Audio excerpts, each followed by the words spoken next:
Welcome back to my channel friends. আবার নিয়ে চলে এসেছি আবার একটি রান্না। আজকে একটা ডালের প্রিপারেশান করব। কেউ কেউ হয়তো বুঝতেও পেরে গেছো। দেখো, পেঁয়াজ কুচি, রসুন কুচি, আদা কুচি, আর এখানে মাছের মাথা নুন হলুদ দিয়ে ভেজে রাখা, আর মুগ ডালটা আমি একটুখানি অল্প পরিমাণ নুন দিয়ে সেদ্ধ করে রেখেছি। এবার কড়াইটা গরম করে কড়াইতে তেল দেবো। এই রান্নাটা মোটামুটি আগেকার দিনে তো এটা বিয়েবাড়ির একটা সকালের মেনুর মধ্যে একটাই ছিল। এখন অবশ্যই অনেক কমে গেছে। বিয়েবাড়িতে আমরা মাছের মাথা দিয়ে মুগ ডালটা খুব একটা পাই না বাঙালি বিয়েবাড়িতে, তবে কিছু কিছু বিয়েবাড়িতে এখনও ট্র্যাডিশনাল ধরে রেখেছে। তো দেখতেই পাচ্ছ আমি সর্ষের তেল দিয়ে দিলাম। তেলটা একটু বেশি দিয়েছি। তার সঙ্গে আমি একটুখানি জিরে গুঁড়ো জিরে, গোটা জিরে আর দুটো শুকনো লঙ্কা ফোড়নে দিয়ে দিয়েছি। তারপরে দিয়ে দিলাম পেঁয়াজ কুচি। পেঁয়াজটাকে একটু ছোট ছোট করে কুচো করে রেখেছি। তার সঙ্গে দিয়ে দিলাম রসুন কুচি আর আদা কুচি সবটাই। রসুন কুচি আর আদা কুচি সবটাই আমি এর সঙ্গে দিয়ে ভালো করে ভেজে নেব। তো ভালো করে ভেজে নেওয়ার পরে আমি মাছের মাথাটাও এর সঙ্গে মিশিয়ে একটু ভালো করে কষিয়ে নেব। আসলে কি, এই রেসিপিগুলো মা ঠাকুমার হাতেই আমরা বেশি খেয়ে থাকি বা খেয়েছি, ওদের কাছ থেকেই যা শেখা। আর মাছের মাথা দিয়ে ডালটা আমার নেহাত খারাপ লাগে না, ভালোই লাগে খেতে।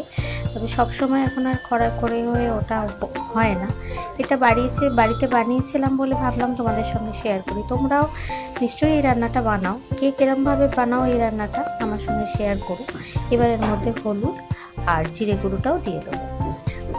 একই রকমভাবে, যেহেতু আমি বাড়ির কোনো রান্নাতেই গুঁড়ো লঙ্কা ইউজ করি না, তাই আমি এটাতেও দিইনি। তোমাদের যদি পছন্দ হয় যে গুঁড়ো লঙ্কা দিয়ে আমি খাবো, তোমরা অবশ্যই দিতে পারো।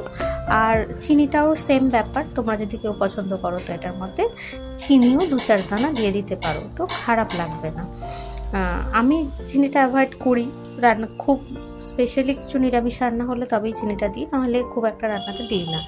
এবার আমি ওই টুকরো করে কেটে রাখা টমেটোটাও এর মধ্যে দিয়ে দিলাম। একটা ছোট একটা টমেটোই এর মধ্যে আমি অ্যাড করেছি। তেলের পরিমাণটা খুব বেশিও দিইনি, তার জন্য দেখছো একটু শুকনো শুকনো হয়ে গেছে। এবার আমি কি করব, মাছের মাথাটাও এর সঙ্গে দিয়ে দেবো। দিয়ে মশলাগুলোর সঙ্গে ভালো করে নেড়ে নিয়ে একটু প্রথমে ঢেকে যেমন রেখে দিয়েছিলাম, তখন পেঁয়াজ থেকে জল বেরিয়ে গিয়ে মশলাগুলোর মধ্যে মাখো হয়েই গেছিলো, দেখতেই পাচ্ছ। এবার আমি এর মধ্যে ডালটাও দিয়ে দিলাম। এবার সব কিছু একসঙ্গে মিশিয়ে নিয়ে আমি এটা ফুটতে দেবো। তবে একটা জিনিস খেয়াল রাখতে হবে, ডালটা কীরকম বাড়িতে খাও সেই অনুযায়ী এর মধ্যে জলটা মিক্সড করো। কেউ যদি মনে করো যে একটু ঘন ঘন ডাল খাবো, তাহলে জল আর বেশি দেওয়ার দরকার নেই। আর কেউ যদি মনে করো যে না, আমি বেশ পাতলা করে ডাল যেমন হয় সেটাই খাবো, সেরকমভাবে দিও। এই সময় আমি নুনটা আগে আমি দিইনি, এই জলের পরিমাণটা বুঝে আমি পরে নুনটা অ্যাড করলাম। তো দিয়ে এবার আমি ঢাকা দিয়ে এটাকে খানিকক্ষণের জন্য ফুটতে দেবো, যাতে ওই মশলাটা আর এই ডালের সঙ্গে সব যেন মিক্সড হয়ে যায়, তাতে ডালের ফ্লেভারটা খুব ভালো আসবে। মাছের মাথার যে গন্ধটা হয় আর কি রান্নাতে, সেই গন্ধটাও আরও উঠে আসবে, আর খেতে ভালোই লাগবে। তো দেখতেই পাচ্ছ, খুব সিম্পল একটা রেসিপি, খুব একটা ঝামেলার কিছু নেই, আর এটা খুব খেতেও টেস্ট হয়। এবার নামানোর আগে আমি একটু ধনেপাতা কুচি আমি এর মধ্যে ছড়িয়ে দিলাম।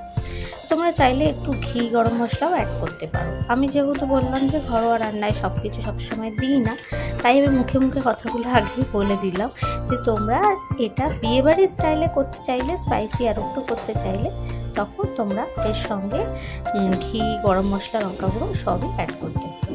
ব্যাস, এবার আমার ডাল রেডি। আমি সার্ভিং বলে এটা সার্ভ করছি। তোমাদের এই রান্নাটা কেমন লাগলো আমাকে অবশ্যই জানিও, আর ভালো লাগলে লাইক, শেয়ার, সাবস্ক্রাইব করতে ভুলো না কিন্তু। নতুন রেসিপি নিয়ে আবার খুব তাড়াতাড়ি চলে আসবো।